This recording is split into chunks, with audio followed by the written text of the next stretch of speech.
Hey everyone, this is Pete, and welcome back to Atari A to Z, a series of short playthroughs of Atari 8-bit games, some which I grew up with and some which are new to me. Today is one of the former. Today we're looking at Hollywood Medieval, which was a 1982 software experiment by Douglas Crockford and an attempt to create a musical maze. Now, Crockford is someone we've come across a few times on this series before, you may recall. He came up with very creative experimental titles like Jane's Program and Interval, and he was fascinated with the idea of finding new ways to interact with software and how that technology that he was experimenting with could potentially be used in games. Now, Hollywood Medieval itself, it's kind of hard to call it a game in some respects, but there is a sort of end goal to it. You're trying to find your way through a musical maze and hear all the different parts of the music. But yeah, the intention behind the experiment was simply to figure out how music and gameplay could be integrated with one another. Now, that's not something that the gaming industry in general really nailed until much, much later, but it's fascinating to see that there were very early experiments in that as early as 1982. So, the game's name comes from the musical style, which Crockford described as not sounding anything at all like the secular music of the Middle Ages, but instead sounding quite a lot like the music most of us would expect to hear in a movie about the Middle Ages. So, Hollywood Medieval, as you can see. Anyway, yeah, this is another one of those experiences that I'm not 100% sure I understand completely, but it's certainly fascinating to explore and try and come up with a few theories about, if nothing else. So, let's go play Hollywood Medieval. Okay, here we are with Hollywood Medieval by Douglas Crockford for Atari Research. So this is, like a lot of Crockford's other stuff, this is a lot more of a demo or a software toy than anything else. It was an experiment for Crockford to try and figure out how you might be able to introduce musical concepts into a game-like environment. And so what we have here is we have this corridor which we're flying down, and there's this music playing in the background. Before we move on and do anything, just a few sort of interesting technical things about this. If you know anything about the Atari 8-bit screen display, you'll know that there's normally a border around the screen, but what Crockford has managed to do here is set things up so that it looks like there isn't a border. So on an old school CRT, rather than having a black border around the outside of the screen, this would have extended all the way to the outside of the television, which would have been really cool and exciting back in the day. What we've got here as well, the corridor is sort of swaying around at 15 frames per second. But then the sort of doorways, or the pillars or whatever they are down the side of the screen, those are created using 4 of the Atari's hardware sprites, known as missiles, because they're normally used for like shots from spaceships and that sort of thing. But you see there's only ever 4 of them at once. And you might be able to see down at the very bottom of the screen there's a sort of slight element of them sort of poking through the rest of the graphics as well. But yeah, the nice thing about players and missiles on Atari hardware is that they could go beyond the screen borders. So that fit in nicely with what Crockford was doing with the rest of the graphics in this. But they are moving at 60 frames a second. Or it would have been 50 on a PAL machine, I guess. And so, yeah, it gives the illusion of the whole thing being smoother than it actually is. So, how do you play this game? If indeed you can call it a game. Well, basically what you can do is, as you can see and hear for the minute, we've been stuck on this first phrase of the music all the while I've been talking. But what you can do is you can hold down the fire button, and that makes the background glow, and that means the next turn available in the corridor, it'll take it. And each corridor in this maze has a slightly different piece of music in it. So they're all sort of different musical stems that fit together to make a complete piece of music. So we can proceed down this hallway and continue to enjoy this piece of music for as long as we want. And when we're ready, we just hold down the fire button again.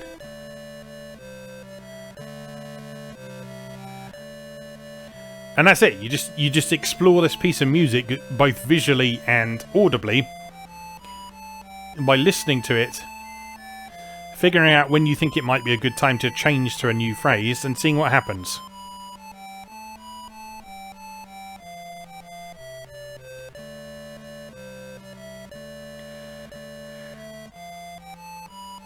And at times you'll see that it sort of goes back on itself and returns to previous phrases.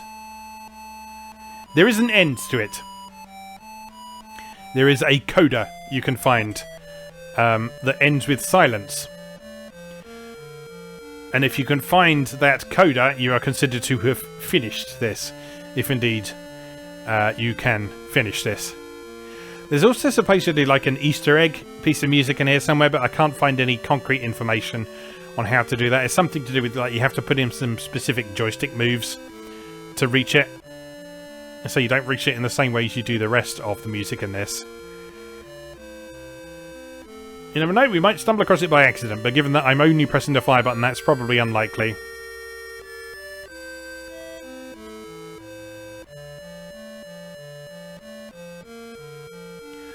I think we are repeating ourselves a little bit at the minute. One thing Crockford said is that as much as anything, this was an experiment in using the Atari's Poke chip to produce sort of meaningful music. And as an engineer, Crockford was quite familiar with the workings of the Atari hardware and what it was capable of. And he was very familiar with the fact that, for example, the Poke chip is a really nice sound chip. It's not quite up to the standard of the Commodore 64 SID chip, but it is a very nice sound chip capable of some great things. But it has a few little flaws, such as the fact if you do close harmony with it, the sound starts to get very distorted. And if you listen to certain pieces of music that are composed in that way, yeah, there's a very sort of quite a harsh sound to it when it's doing close harmony. So Crockford deliberately composed the music in this to not do that.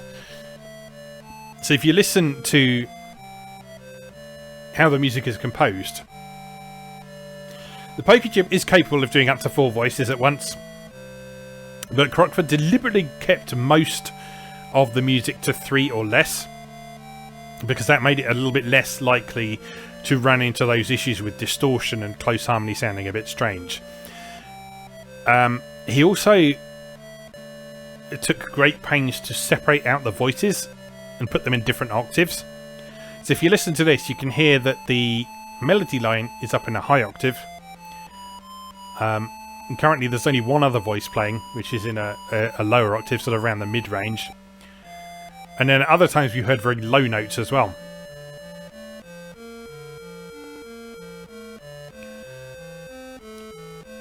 But yeah, as much as anything, it's an interesting demonstration of the Atari sound chip's capabilities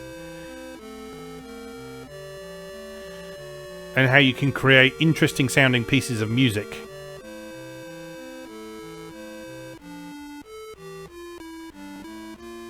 Using the hardware available to you. I think we're on a bit that we haven't heard before here.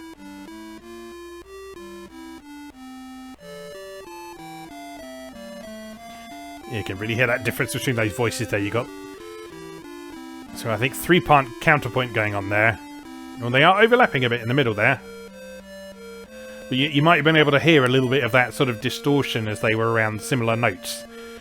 And that's why Crockford was keen to sort of avoid too much close harmony, despite the fact that he really loved the sound of close harmony when he was composing the music for this on an electronic keyboard. Excuse me, separately from actually making the musical data play back on the Atari. Yeah, he found that he had to abandon quite a lot of musical material because it just didn't work very well with the Atari sound hardware.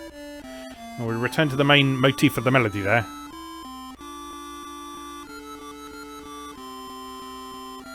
Yeah, it's almost like we come back to the start now, isn't it? Let's take a turning. So yeah, as a musician, this is a really interesting thing to fiddle around with for me.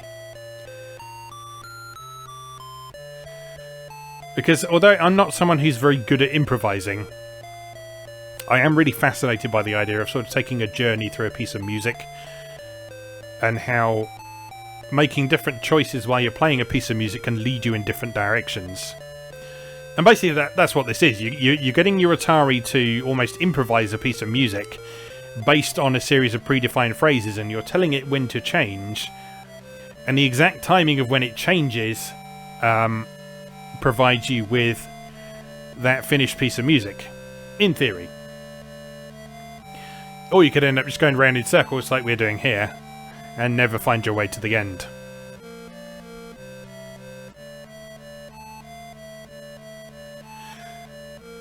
As I say, there is technically some sort of solution to this, but because the solution is all based on the audio rather than on the visuals, it's very difficult to sort of record that. It's very difficult for anyone to sort of write down a walkthrough for this, as it were.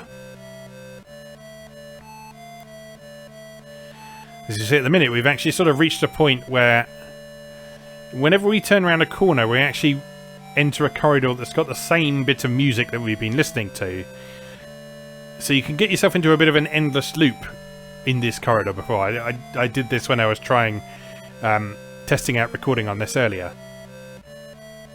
So what you have to do, you have to sort of let yourself run down this corridor a little bit further than you might think,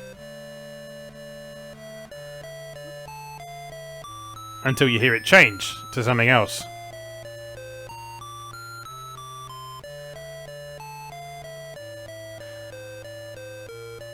And then you can take a turning. We've got a slight variation on what we just heard.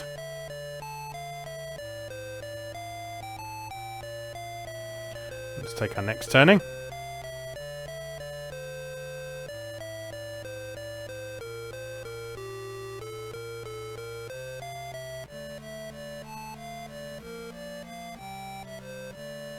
Have we been here before? It's hard to tell, isn't it? Because there's... the musical phrases it's built on are so sort of consistently put together that wherever you take a turning, it sounds like a natural progression through the piece of music.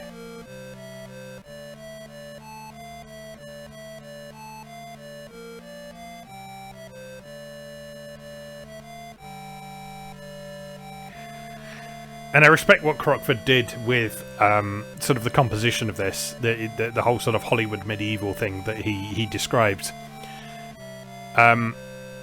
Because the way he put this together, he said he'd basically been collecting musical phrases from various sources and using them as inspiration for the music in this. He says that all of this is original except for one bar, which he pinched from Bolero.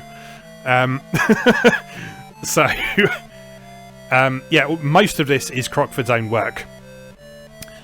But yeah, if you do find it to the appropriate location, there is a single bar from Bolero in there by Ravel. Is that Ravel? I think it's Ravel, isn't it? Doesn't really matter. There's a bar from Bolero in here somewhere. I don't know where. I'm not sure I know Bolero well enough to be able to recognise a single bar from it.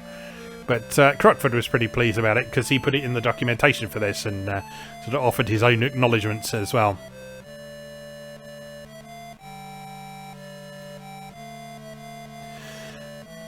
But yeah, he's right. The whole sort of tone of this music is what you'd expect to hear in a movie about the Middle Ages.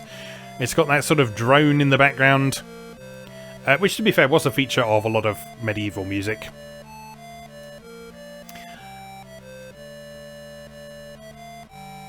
But the sort of folky melody over the top. They're like, oh, she had wellies and fish and carried them down.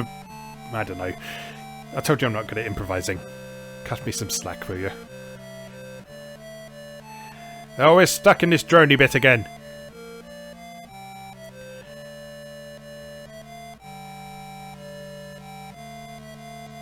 That is a different phrase, at least.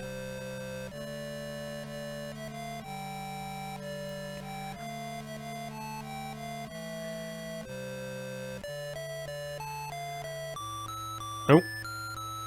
Go back to this bit again. But yeah, I remember playing with this a little bit back in the day, and because this was part of like the massive collection of discs that we had, this was a public domain piece of software, so you couldn't pirate this as such. But it was part of the massive collection of discs that we had for our Atari 8-bit, and in fact I still do have my Atari 8-bit. And so I had no idea of the context of this, so I didn't have any instructions or anything like that. I didn't know what this was. but I still found it oddly hypnotic for a variety of reasons. Probably the main one being that sort of first-person perspective stuff on the Atari 8-bit was relatively rare. And although the visuals in this are very simple, it gave me a cool feeling of sort of racing down these tunnels and seeing things speeding past me. And I found that really compelling because it sort of really stoked the fires of my imagination. I sort of imagined what this corridor might be and why I was moving down it so quickly. Like, was I in a spaceship, or was I running down it, or was I driving a car down it? Yeah. This is one reason I always really liked a lot of audio-visual demos back in both the 8 and the 16-bit era, in fact. A lot of demo scene stuff from both of those eras. Because a lot of it was so abstract that it wasn't really necessarily supposed to represent anything, but it did fire up the imagination. It made you think of things, it made you imagine things. And as someone who's always had a very active imagination, particularly for sort of coming up with fiction stories, that sort of thing, anything that makes me sort of imagine a context for something that isn't necessarily there, I'm all about that. I really like that.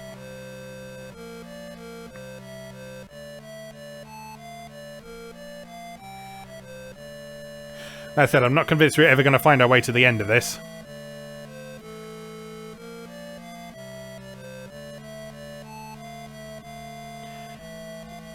I guess in theory you could map this, but you'd have to map it by musical phrase rather than actual geographic location, wouldn't you? That would probably be quite an interesting effort.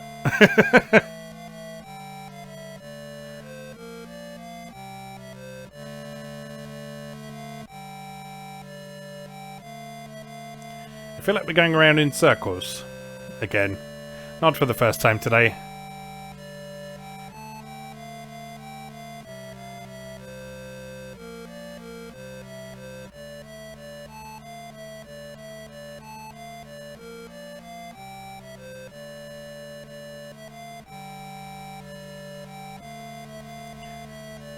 Yeah, we're stuck on a sort of droney bit again, aren't we?